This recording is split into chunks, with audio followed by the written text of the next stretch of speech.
Halo teman-teman, perkenalkan nama saya Fajar dari Sekolah Tinggi Pariwisata Ambarukmo Yogyakarta, program studi perhotelan. Nah, nggak kerasa sebentar lagi kita sudah mau memasuki masa ujian semester akhir ya teman-teman ya, UAS. Untuk kalian yang mahasiswa Stipram itu dijadwalkan UASnya pas awal-awal Juni, sekitar tanggal 10-an. Kalau pengumumannya tidak berubah, tinggal sebulan ya teman-teman. Setelah UAS pastinya libur dong. Biasanya libur yang diberikan oleh Stipram itu lama loh, sekitar sebulanan lebih. Biasanya masuk itu sekitar awal Agustus. Jenuh ya, ngisi liburan jenuh. Bagi kalian yang pulang kampung mungkin enak, bisa ketemu sama keluarga, bisa main-main sama keluarga, membantu keluarga. Tapi bagi yang tidak pulang kampung, sedikit loh yang nggak pulang kampung. Tapi kalian jangan berkecil hati teman-teman. Bagi yang nggak pulang kampung, justru ini adalah momen yang tepat untuk kalian untuk mengembangkan skill, bakat, dan juga menambah pengalaman serta relasi kalian. Caranya seperti apa? Caranya banyak sekali teman-teman. Kali ini saya akan memberikan beberapa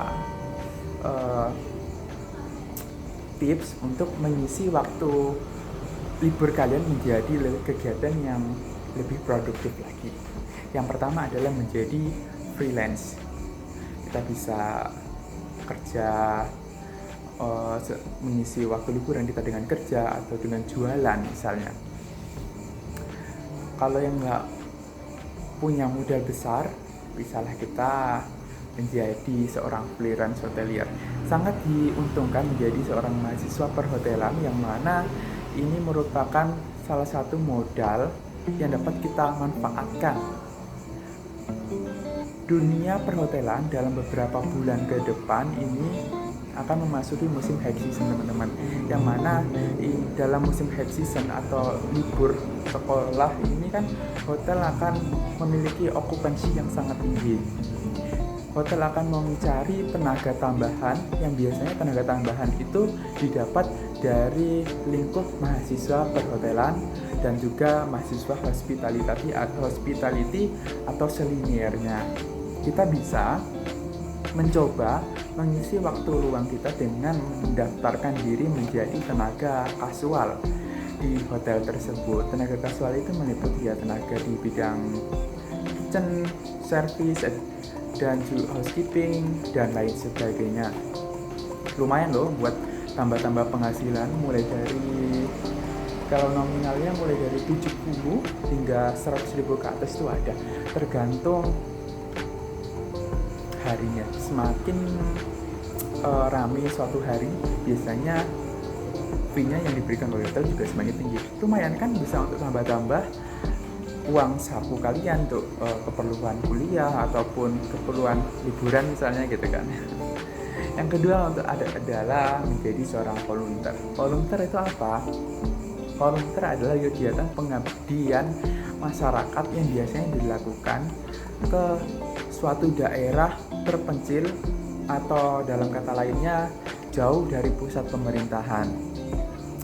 Modal yang dimiliki atau harus diberikan oleh seorang volunteer ini apa? Adalah gagasan dan juga inovasi yang berguna atau bermanfaat untuk kemajuan desa atau daerah tempat pengabdian kita ke depannya.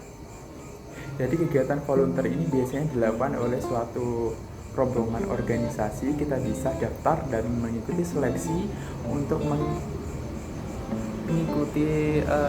volunteer ke suatu daerah tersebut. Bisa ke Raja Ampat misalnya, ke Lombok, Labuan Bajo, atau saya dulu pernah pada tahun 2021 saya pernah mengikuti volunteer ke Belitung.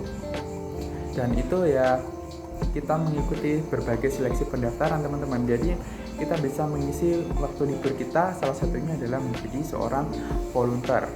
Itu sangat bermanfaat teman-teman. Kita bisa mengikuti, kita bisa ikut merasakan gimana sih suasana kehidupan masyarakat di suatu daerah tersebut. Kita bisa berbaur langsung dengan masyarakat yang ada di lingkup daerah tersebut yang pastinya berbeda dengan kultur budaya tempat Anda tinggal gitu ya. Selanjutnya adalah menjadi seorang traveler. Kita diuntungkan juga, lagi-lagi saya bilang diuntungkan, kita menjadi mahasiswa pariwisata di Sekolah Tinggi Pariwisata Ambarukmo. Rugi guys kalau hanya berdiam diri di kosan. Saya bilang rugi. Indonesia ini cantik loh teman-teman. Kita tidak usah jauh-jauh jalan ke luar negeri, sedangkan di daerah sekeliling kita itu belum kita sentuh. Anggap aja Jogja. Jogja itu cantiknya bukan hanya di lingkup Malioboro aja teman-teman. Mau ke timur, ke arah Sleman, nanti ada Candi Prambanan. Ke selatan, pantai-pantai di sepanjang garis pantai selatan Bantul, Gunung Kidul itu cantik-cantik teman-teman. Apa kalian sudah pernah ke sana? Saya aja juga belum, hanya beberapa. Tapi ya 3 tahun di Jogja itu saya rasa kok nggak cukup untuk menjelajah semua tempat wisata di Jogja. Masih banyak tempat yang perlu dieksplor. Gunanya buat apa? Mengeksplor tempat wisata itu agar kita punya pengalaman dan juga kita bisa turut membantu mempromosikan UMKM dan juga tempat wisata tersebut ke dunia luar melalui apa? Melalui sosial media kalian. Kita bisa bermanfaat untuk UMKM yang ada di sana. Misalnya apa? Di sepanjang pantai itu adalah banyak penjual olahan seafood yang biasanya digoreng-goreng gitu teman-teman. Ada kayak kepiting goreng atau apalah, kita bisa storyin, kita bisa kenalin video luar. Ternyata di pantai ini jualan ini loh. Jadi kalian yang dari luar datang ke pantai ini bisa untuk mencoba mencicipi olahan seafood di pantai ini teman-teman. Dari tadi saya bahas tentang tips-tips atau cara-cara, tapi sebetulnya manfaatnya apa sih? Manfaatnya diantaranya adalah menambah uang atau uang saku tentunya kalau kalian menjadi seorang freelance. Lumayan, setiap hari kalau kalian liburan bisa full time tiap hari. Kalaupun sedang masuk kuliah, biasanya kuliah pagi, kuliah di Stipram itu nggak sampai sore kok. Jarang sampai sore, paling seharian sampai sore. Tapi kebanyakan sampai siang. Kalian bisa mengikuti kerja menjadi kasual di suatu hotel di shift sorenya teman-teman. Biasanya shift sore itu dari jam 2 atau jam 3 sampai malam. Paginya kuliah, sorenya kerja. Nah, nggak ada lagi waktu buat nongkrong, jadi nggak buang-buang duit teman-temannya. Kuliah kerja gitu terus. Tapi ya kan kalau menjadi seorang kasual itu kan nggak terikat teman-teman ya. Ada kalanya kalau kita capek, misalnya kita penat dengan dunia kerja, dunia kuliah, kita punya nih uang dari hasil kasual, kita bisa jalan-jalan, duit sendiri dong. Masa duit orang tua terus? Ya, gak canda teman-teman. Selanjutnya setelah menambah uang saku, tentunya adalah menambah relasi.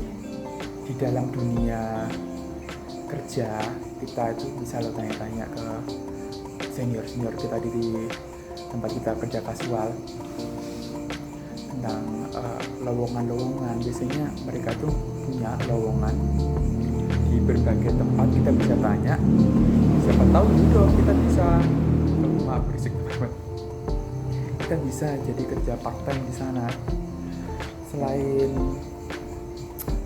itu juga pengalaman, banyak yang kita lakukan, otomatis banyak pengalaman yang kita dapat.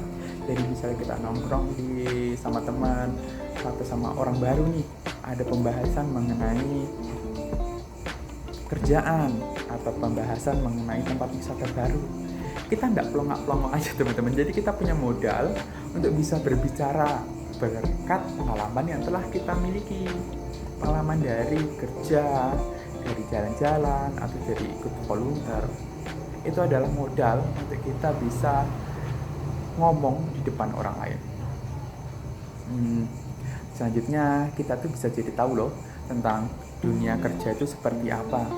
Walaupun kita tidak sepenuhnya menjadi pekerja tetap di suatu tempat tersebut, kita kasual aja 3 hari ya di suatu hotel itu kita bisa tahu, oh gini tau hotel A misalnya, hotel A kitchennya tuh begini, lingkup kitchennya tuh begini, suasananya tuh begini gitu kan.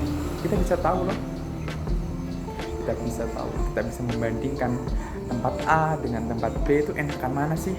Nah kan kita ini masih kasual, jadi kita bisa seterusnya pindah ke hotel B aja lah. Kalau hotel B merasa kasual di sana lebih nyaman, lebih dihargai, lebih dapat ilmu gitu ya, terserah apa ini ya gitu teman-teman. Kita bisa jadi tahu lingkup kondisi dunia kerja itu seperti apa, juga dunia luar itu seperti apa, nggak melulu di dalam kosan teman-teman. Jadi hidup itu mumpung masih muda harus produktif ya, jalan ke sana, jalan ke sini, pakai duit sendiri, tabungan lupa nabung. Yaudah mungkin itu aja ya sharing-sharing tipis dari saya. Kalau kalian punya pendapat lain bolehlah tulis di kolom komentar, tapi jangan lupa like. Oke.